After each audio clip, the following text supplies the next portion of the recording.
Who really stood out to you going today? Well, I was going to say, we saw some big names go at the start of the day in the top third round. But to me, after I made my little speech, I was filling time, but I meant it sincerely. It wasn't just filler, about how we were pretty much past the point where you're going to be able to sign top-of-the-line high school guys.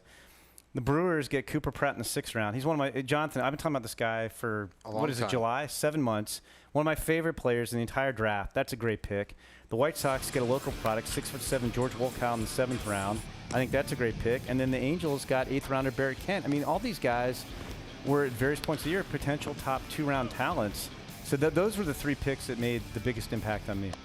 Yeah, I don't know if anybody jumped out. There were a lot of college performers who I'd like to see what they can do, at the next level. I'm looking at Ethan O'Donnell in the 6th round. I just happen to have the 6th round up. But as we said before, over the years since this bonus pool has been instituted, usually those high school guys go in the 3rd, maybe the 4th.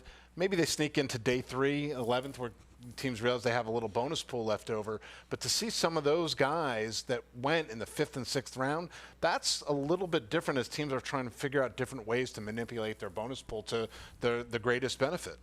And we certainly have seen some pluses and minuses on the money side here as they maneuver around to afford. So you mentioned a couple guys who come in as an absolute surprise, but they're going to need some money if they're not going to go ahead and move with their college commitment either. And that's what we saw those college seniors at the end. And again, we can't say it enough. I mean, not only for helping our coverage throughout the year, but guys getting back to us within seconds in some cases. I mean, I'm sure you have the same. I have scout friends of mine who are basically waiting by their phones today, on call, waiting for the text to fill in blanks. Because, again, I don't want, these guys are signing to help afford a Cooper Pratt or George Wolkow or a Travis Secord to the Nationals in the 3rd round. But these guys were taken for a reason. It's not just, hey, you're going to take, a $5,000 bonus. There's something that's valued by these organizations, and we want to celebrate those guys too. So thanks to all the scouts and everybody in baseball for helping us do that.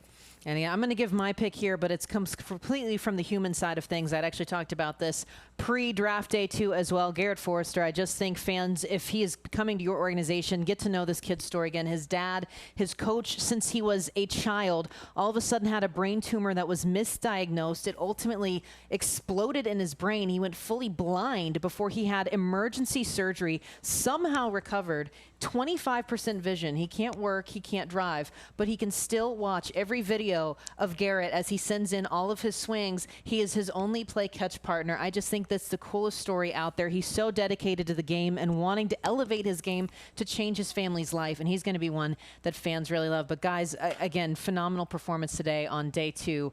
Wonderful analysis on all of these newly drafted prospects.